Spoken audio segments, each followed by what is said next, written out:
Romania. Hungary had been divided into 6 different sections. Zone 1 was the Jews in Carpathia in northeast Hungary. Zone 2 were the Jews in northern Transylvania. Zone 3 were the Jews in northern Hungary in the area from Kassa to the borders of the Third Reich. Zone 4 was the southern parts of Hungary east of the Danube. Zone 5 was the southwest parts of the country west of the Danube. In Zone 6 was Budapest and its suburbs. In Zone 1, 17 temporary ghettos were established, and a total of 144,000 Jews were put into the ghettos. In Zone 2, which was Transylvania, 7 ghettos were established with a total of 97,000 Jews. All in all, in the end, 289,000 Jews would be deported from the region of the Carpathian Mountains and directly south of it, northern Transylvania, the Transylvanian Alps. It was very bad. Nobody can get out from the ghetto. And then there was shortage food. What did you eat, and was it surrounded by barbed wire? Or? We were a very short time in the ghetto. We had a little food to eat, a very short time. They took us right to Auschwitz. How did they take you? Were they real brutal? Did they beat you? Brutal, brutal, very much. The Hungarian army came in and they said, everybody out to the street. And the people was afraid. They thought that they will kill right on place.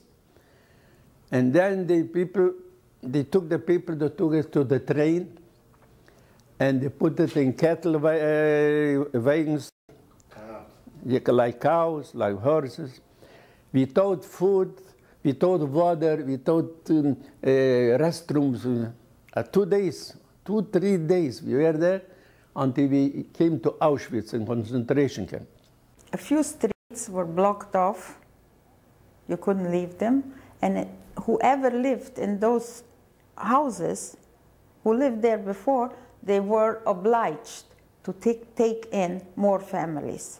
They were obliged. They had to give up extra rooms for another family. We were 2, 4, 5 people put in a family who lived already there. There were 2 more families put in to this same house. Everybody had a room. Bathroom, there were no toilets anyway, so everybody had to go to the outhouse.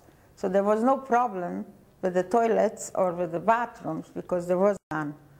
We had to share the kitchen. Everybody had his corner and cook for himself. And that was the case for all the people who lived in those streets. They were blocked. Everybody had to give up a part of their house. How did you receive food? There was, I can't remember, there were a few stores still open in the ghetto, whoever had. We weren't in the ghetto for too long, I think 3 or 4 weeks, so everybody had reserved in advance, prepared whatever they could. It was very, very hard and problem. It was a problem, but I don't know how we solved it. We survived with less. We survived with less. And then one day they announced that by tomorrow everybody pack his, you were allowed to take with you only as much as you could carry on your bag. And if you were taken to a synagogue, to certain synagogues, certain streets, they didn't take everybody at the same time because there were too many people. So there were 3 transports from Sziget. They blocked off streets up till here. You are coming tomorrow morning, line up in the street, and they took us to the synagogue. Took us to the synagogue, they registered there, everybody. We had to give up jewelry. Whoever had a little ring, a chain, earrings, any jewelry you have to give it up there. They searched your baggage And we slept over in the synagogue overnight, and the next morning they took us to the train. Everybody was put into cattle trains, as many people they could. And we traveled like this for 3 days. 3 days we were in cattle trains, and the train stopped from time to time just to allow us to take a little water and empty the buckets with waste. That was all, until we arrived to Auschwitz for 3 days. I was in my aunt's house in Bishop. My aunt was a photographer. They were photographers. Fruchters was the name. And I went with them to the ghetto. From the house, they take away only my mother and my 2 sisters. My brother was already in Arbeitslager. My father, they took away separately because he was in Konerkaste. During 1948, there was a Konerkaste. Koner. The big palace over there is they take the Hungarian take over there. They said, "Oh, you are a communist. You are this. You are this." They take over there and they beat him until. Okay. And they punished him. What kind of food and how did you get food in this ghetto? I don't know. There weren't too much time in the ghetto. Only about 2 weeks, or maybe less. Did you get to UN? In Bishop. In Bishop. That's where. We should take you to Auschwitz. We should take you to Auschwitz. From Bishop, I went to Auschwitz. The Germans came in, and a big officer from the Germans moved in my apartment, met his worker, how you call it, I don't even know how they call it. He worked for the officer.